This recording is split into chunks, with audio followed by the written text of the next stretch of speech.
pain leads to creativity. Without pain, without struggle, you don't have all the innovations and the evolution that we've done. You grew up in New Orleans. How did you forge your identity in the world of basketball while encompassing all these very interesting and progressive aspects in a very conservative universe? I came out this very masculine energy, ready to take on the world, play basketball, play sports, in a time where it still wasn't readily acceptable. At 3 years old, when I manifested that I wanted to play basketball, it was embraced. That was my first journey of being in a space where subconsciously it didn't look like I could go far, but I was able to do that because I set my mind to it. How would you compare the NBA and the WNBA today? The NBA had a long history before. The WNBA is still very new. Women are organically unique brands. We are surpassing the numbers and the equity and the investment that's being put into the sport compared to where the NBA was at this time.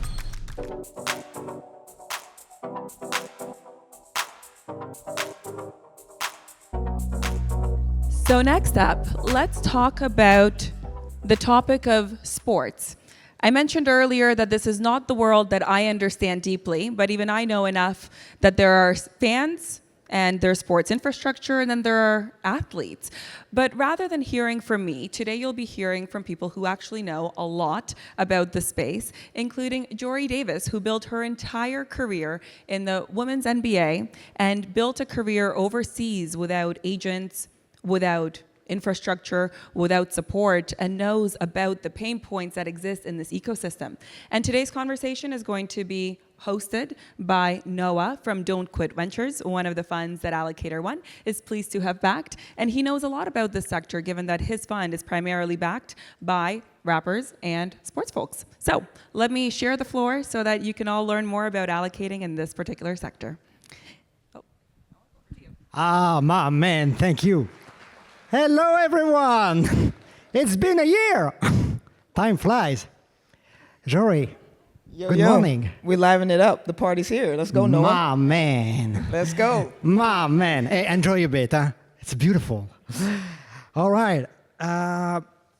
You grew up in New Orleans, right? United States of America, southern part, right? Known as being conservative too. So, as a lesbian, little black girl, how was it to grow up there? How did you forge your identity in the world of basketball while encompassing all these very interesting and progressive aspects in a very conservative universe? Tell me more, Papa.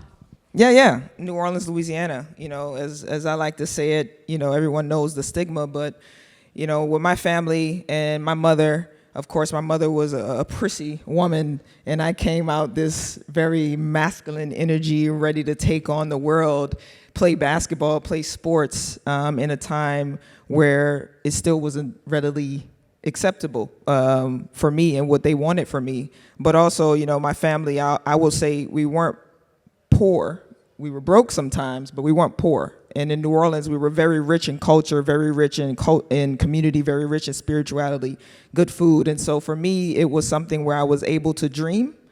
And at 3 years old, when I manifested that I wanted to play basketball, it was embraced. And that was my first journey of being in a space where subconsciously it didn't look like I could go far, but I was able to do that because I set my mind to it. And so New Orleans was a bit of hardships at times, but it also was a space that allowed me to be creative. I was surrounded by community culture, artists, and as an athlete, it allowed me to thrive and see that I could go farther than what was right in front of me. Okay. So what's tough? Tough. All right. But life's tough, you know. My man. You became Indiana University's 10th all-time leading scorer. You were drafted by the Indiana Fever, which competes in the WNBA. How would you compare the NBA and the WNBA in terms of development and where they are, respectively are today? Yeah, well, many people don't understand that the NBA had a long history before. The WNBA is still very new.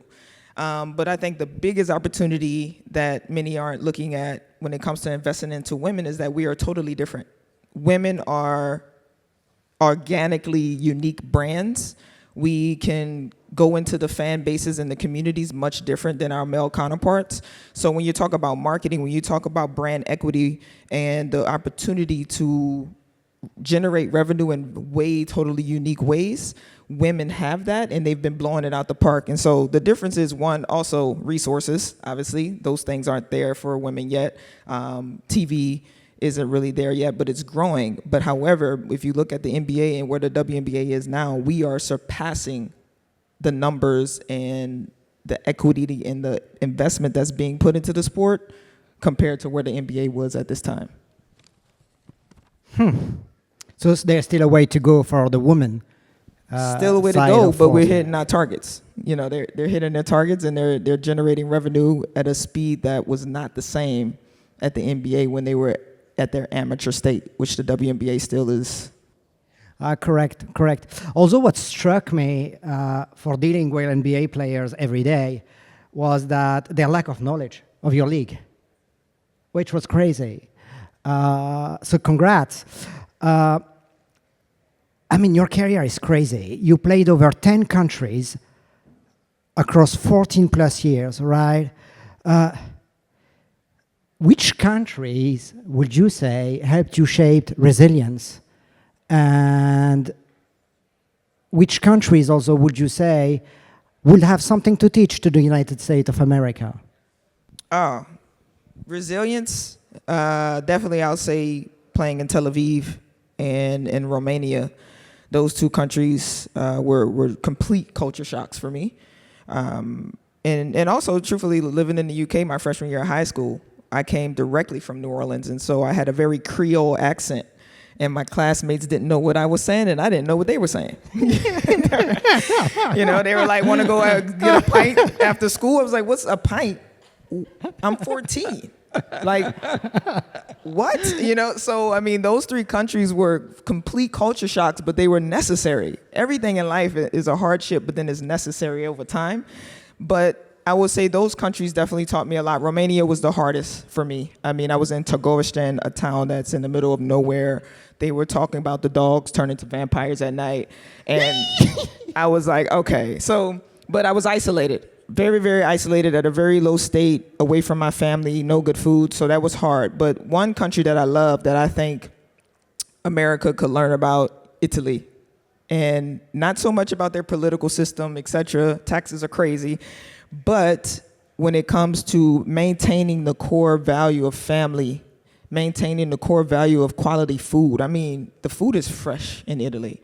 Like, they don't allow anything into their codes as far as food. And so I think they stick to the core values that matter for humanity, in my opinion, in that country. I spent 6 years there, and I think it added about 10 years to my life span as well. All right. So, Romania, vampires, Italy, food. Great. I mean, seriously, being paid for running after a ball on a daily basis is quite crazy when you think about it, at least for me. What made you shift over time from being paid for your passion, right, to become a founder now? And what gap are you trying to bridge? Yeah, I mean, struggle. Pain leads to creativity.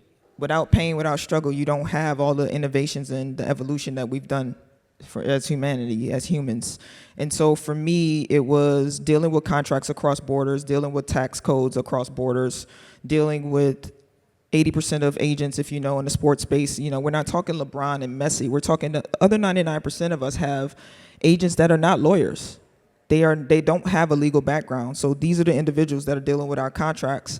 And so there was a lack of infrastructure, asymmetry of information. And at some point I felt blockchain, data, wearable technology, all of this was helping the organizations and fans. But yet the core piece of this system had no innovation and tools.